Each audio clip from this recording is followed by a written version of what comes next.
რას დავბედით? იმაზე რაც ვაკეთებ და იმაზე მოკლედ დროში. შეიძლება მართლაც ევროპაც გავავოცო. Поздравляю весь личный состав. კარგი მანევრია ძალიან. დიაპოვნებაში გადაცემდა. ვაშა გადაცემის სპეციალური გამოშვება მოგესალმებათ. თენგიზ გოგოტიშვილის პოდკასტი. გვიყურეთ, მოგვიწონეთ და გამოგვიწერეთ ყველა პლატფორმაზე: YouTube-ზე, Facebook-ზე, Instagram-სა და TikTok-ზე. 18 თებერვალს ევროსაბჭოს წამების კომიტეტი გამოაქვეყნებს დასკვნას ანგარიშს საქართველოს. საქართველოში ადამიანთა წამებაზე. რატომ 17-ში არა, ან 19-ში და რატომ 18-ში მაინც და მაინც?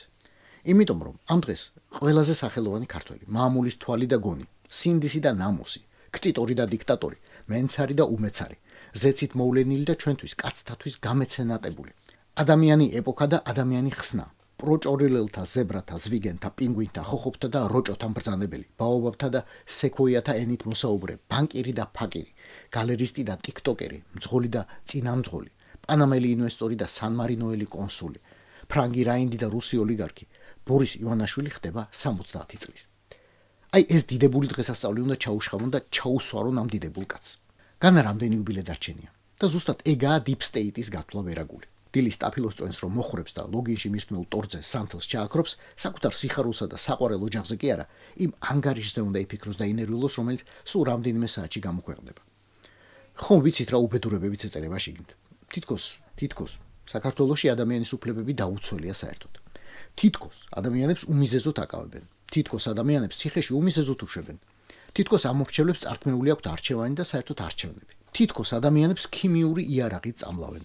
თითქოს იღებენ კანონებს, რომელიც ყველა ქარტიას, კონვენციასა და დეკლარაციასთან ერთად ქვეყნის კონსტიტუციასაც ეწინააღმდეგება. თითქოს პარლამენტი, მისი დამტკიცებული მთავრობა და პრეზიდენტი არალეგიტიმურია. თითქოს საქართველოში 150 პოლიტპატიმარია. თითქოს საქართველოში ციხეში აბრმავებენ დაპატიმრებულ ჟურნალისტ ქალებს. თითქოს საქართველოში ადვოკატებთან შეხვედრის საშუალებას არ აძლევენ პატიმრებს. თითქოს საქართველოში კალამსა და ფურცელს არ აძლევენ პატიმარ პოეტებს. თითქოს საქართველოს სასამართლოებში პოლიციელები და სხვაები ცრუ მოწმეობენ. თითქოს საქართველოში მოსამართლეებიც, პოლიციელებიც, პროკურორებიც, მანდატურებიც მონები არიან. და თითქოს ამ ყველაფერს სულ ერთი კაცი განაგებს. მართავს, აწყობს, გეგმავს, ხლართავს. და თითქოს ეს ერთი კაცი სწორედ ბორის ივანაშვილია, იმ დღის იუბილარი და ქვეყნის თვალი. მაგ ყველაფერს დაწერენ და კიდევ 1000 სხვა რამეს დაწერენ და ბოდიშსაც არ მოიხდიან BBC-ს არ იყოს. ამიტომ ჩვენ გიხდით ბოდიშს ბატონო ბორის. ყველაფრისთვის ბოდიშს გიხდით ერთად. ბოდიშინო ვერ გამოგადეკით როგორც ერი, ვერ დაგაფასეთ, ვერ გამოყევით ამ ტემპით თქვენ რომ გინდოდათ. და რომ არ გვიწყინო ამ პატარა უმნიშვნელო დასკვნამ რაღაც არაფრის მომცემი ორგანიზაციის კრიტიკამ, ხასიათი რომ არ გაგიფუჭოს, შენს დედაენაზე შენივე საყვარელი სიმღერით მოგილოცავთ. К сожалению, день рождения только раз в году. ჰარიფები ხართ რა. აი ვერასდროს ვერ ხვდებით რა ხდება სინამდვილეში. ძირში ვერ იყურებით. გამოაცხადეს პროჭორილელებმა უნივერსიტეტების გაერთიანება და თქვენ დაიწყეთ მოთქვა რომ თურმე სტუდენტების მოთოკვა უნდათ. პროფესურის გაფილტრვა და გაყრა. თავისი რექტორ-შმექტორებიანად. აი ახლების დანიშნა. ავტონომიის მოსპობა, ბოლონიის პროცესის საბოტირება და 1000 სხვა რამ. მაგ ყველაფერზე უარს რა თქმა უნდა არ იტყოდნენ, მაგრამ თავარი მიზეზი ეგ არაა. თავარი მიზეზი არის Google Map-ი. აი ეს წეული. საფონდო ბირჟების ინდექსები თამაშის შემდეგ რომ შემოენახა და შემოეთვალიერა იმ ბრძენ კაცს თავის კომპიუტერში. იცის ხოლმე, ათვალიერებს რაღაცებს, რაც მისი ვერტფრენდიდან არ ჩანს. ხო და აქ უცებ ამ შენობას დაადგა თვალი. რა არისო? რა არის და ნამგალი და უროო? რაო?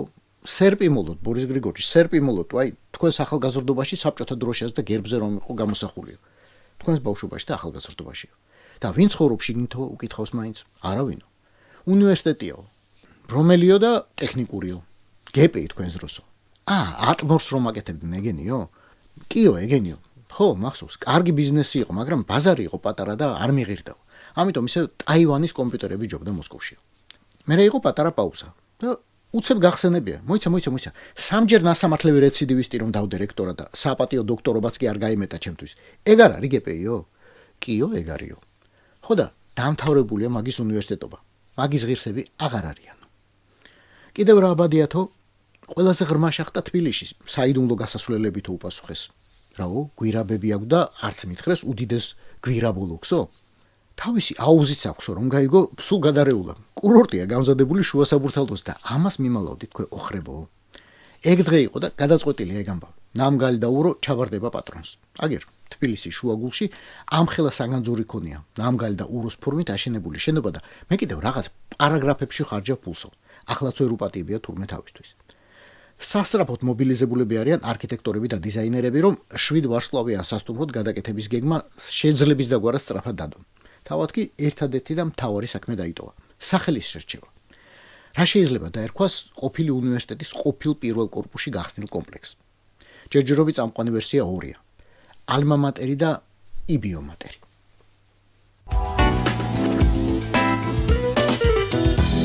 რუსეთი, კაი, გავიგეთ.